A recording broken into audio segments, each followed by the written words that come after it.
There is a farm in Mexico City that produces 7 harvests a year. Nobody has watered it in 500 years. The lake does it automatically. Water climbs upward through the soil, feeds the roots from below, and the crops drink exactly what they need. No hoses, no sprinklers, no timers, no human intervention. Meanwhile, you water every single day, and your plants still die. You drag out the hose in the morning, you set the sprinkler at noon, you check the drip lines at night. You do everything right, and by August, half your garden is wilted, diseased, or dead. Here's the problem. You're watering upside down. 50% of the water you spray from above evaporates before it touches a root. The rest trains your plants to grow weak, shallow, addicted root systems that panic the moment the hose turns off. The Aztecs figured this out 600 years ago. They built farms where water defied gravity. It climbed upward through the soil on its own. No pumps, no electricity, just physics. That technology still works. It's sitting in the archaeological record, waiting for anyone smart enough to steal it. The irrigation industry, worth $12 billion, hopes you never do. This is the forbidden blueprint, and you can build it for $10. Let's talk about why your watering doesn't work. When you spray water from above, you're creating addicted plants. Water hits the surface. Roots sense it. They grow toward the easy meal, upward, shallow, clustering in the top 2 inches of soil. Why dig deep when dinner arrives from the sky every morning? These are lazy roots, entitled roots, roots that never learn to work. The moment you skip a day, they panic. They have no reserves, no depth, no resilience. One hot afternoon, and they collapse like they've never seen the sun before. Surface watering creates dependency, and dependent plants need constant intervention. But it gets worse. Dr. Linda Chalker Scott at Washington State University has documented this for decades. Surface irrigation loses 30 to 50% of water to evaporation before it penetrates the soil. You're not watering your garden, you're humidifying the atmosphere. And the water that does get through, it sits on leaves, it pools on stems. It creates a paradise for fungal disease, powdery mildew, blight, root rot, damping off. Every spray from above is an invitation for pathogens. Then you buy fungicide to fix what your watering method caused. This is the cycle. Water wrong, create problems, buy products to solve problems, repeat. Now here's what happens when you flip the system upside down. Water enters from below, roots sense it, deep in the soil. They grow downward, chasing the source. These are deep diver roots, hunter roots, roots that build infrastructure. A plant with deep roots doesn't panic when the surface dries out. It has reserves, it has reach, it can pull moisture from 12, 18, 24 inches down, while your neighbor's shallow-rooted tomatoes wilt in the same heat. Bottom watering creates independent plants, plants that survive without you. The Aztecs didn't babysit their crops. They built a system and walked away. The physics did the parenting. 500 years ago, the Valley of Mexico was mostly lake. The Aztecs looked at this swamp and saw a supercomputer. They built chinampas, artificial islands made from mud, vegetation, and wooden stakes. Each island floated in the lake, surrounded by water channels. From the air, it looked like a circuit board, thousands of green rectangles connected by silver lines. The Spanish who arrived in 1519 called it the most beautiful thing they had ever seen. They counted gardens feeding 200,000 people, a city larger than London, larger than Paris, larger than any capital in Europe. But they didn't understand how it worked. Aztec farmers rarely carried water. They didn't dig irrigation channels across the islands. They just planted and harvested, 7 times a year. The Spanish assumed it was magic, or luck, or fertile mud. It was physics. Every chinampa was a wicking bed. The island soil sat directly above the water table.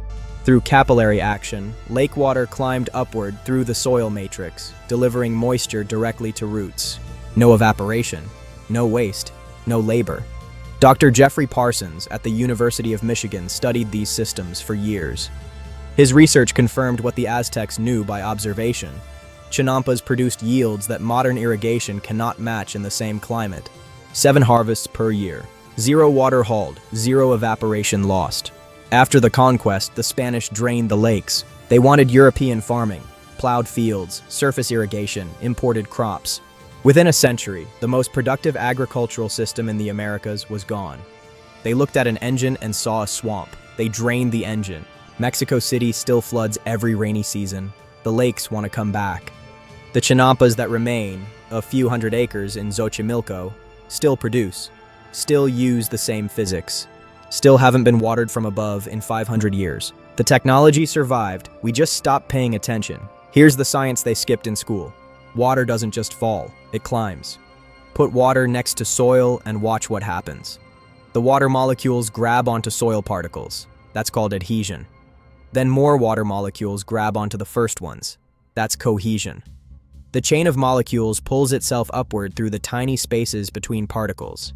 It's the same force that pulls oil up a lamp wick, draws ink across paper, makes a paper towel absorb a spill from the bottom up. In soil, capillary action can lift water 12 to 18 inches against gravity.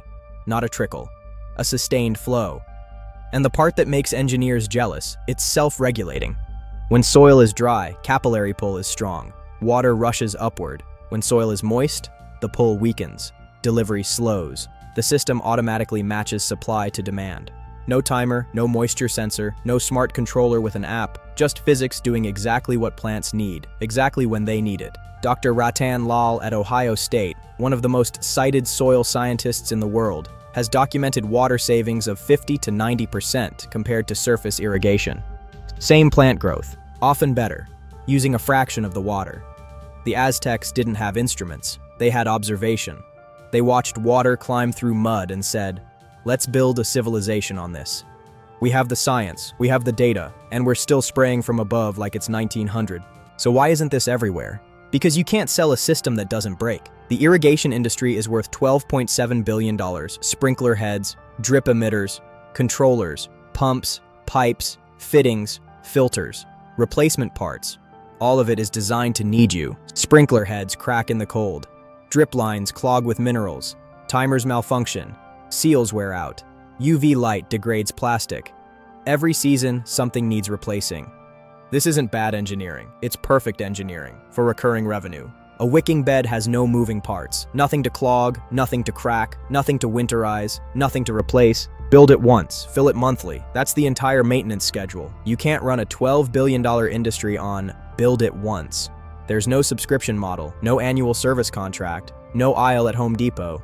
So wicking beds stay obscure. Garden centers don't stock them. Extension offices barely mention them. The systems that waste 50% of your water get marketing budgets. The system that wastes nothing gets silence. This isn't conspiracy, it's economics. The irrigation industry isn't hiding capillary action. They're just never going to promote something that eliminates the need for their products. Meanwhile, aquifers collapse, reservoirs shrink, cities ration, and the solution is sitting in a 500-year-old lake, waiting. Here's the blueprint they don't want you to have. A wicking bed is stupidly simple. It's a container with a hidden reservoir at the bottom. You fill the reservoir. Water climbs upward into the soil. Plants drink what they need. You refill when it's empty. That's it. That's the whole technology. The container. Anything waterproof. A plastic storage tub from the dollar store. A lined wooden box. An old bathtub someone's throwing away. A stock tank from the feed store. $10. Maybe free. The hidden reservoir. The bottom 4 to 6 inches holds water. Fill this space with something that creates volume. Gravel, crushed stone, upside-down plastic nursery pots, milk crates. The water sits here, waiting to climb. The fill tube. A piece of PVC pipe, 2 inches wide, stands vertically from the reservoir to above the soil surface. You pour water down this tube. It fills the reservoir without disturbing anything above. That's your entire interaction with the system. The overflow escape. Drill a hole at the top of the reservoir layer. Stick a short pipe through it. This is the system's self-regulation. If you overfill, excess drains out. Impossible to overwater. Impossible to drown roots. The bridge. Lay landscape fabric over the reservoir. This keeps soil from falling into the water while allowing capillary contact. Then fill with your growing mix, compost, and garden soil. Nothing fancy. The magic. Plant normally. Water from above once, just to establish contact between roots and soil. After that, only fill through the tube. The reservoir holds enough water for a week in summer, a month in cooler weather. You check it. When it's low, you fill it. When it's full, you walk away. Plants in this system grow deep diver roots. They chase the water downward. They become independent. They stop panicking every time you leave town for a weekend. Dr. Colin Austin, the Australian engineer who popularized this design, documented growth rates 30 to 50% faster than conventional beds. His trials showed virtually zero evaporative loss. Disease pressure dropped because leaves stayed dry. You're not gardening anymore. You're running a closed-loop hydration system that waters itself. Total cost, $10 to $20. Total maintenance, checking a tube once a week. The Aztecs fed an empire with this physics. You can grow tomatoes. Once you understand the mechanism, you can apply it everywhere. Container hack. Nest a small pot inside a larger one. Fill the gap with water. Run a cotton wick from the water into the drain hole of the inner pot. Self-watering container. Cost, nothing. Trench hack. Dig a trench alongside your garden bed. Line it with plastic. Fill with gravel. Cover with fabric. Top with soil. Water the trench. The whole bed becomes a wicking system. Pond hack. If you have a water feature, build raised beds with soil contact to the water table. Instant chinampa. The Aztecs did this at city scale. You can do it in a backyard.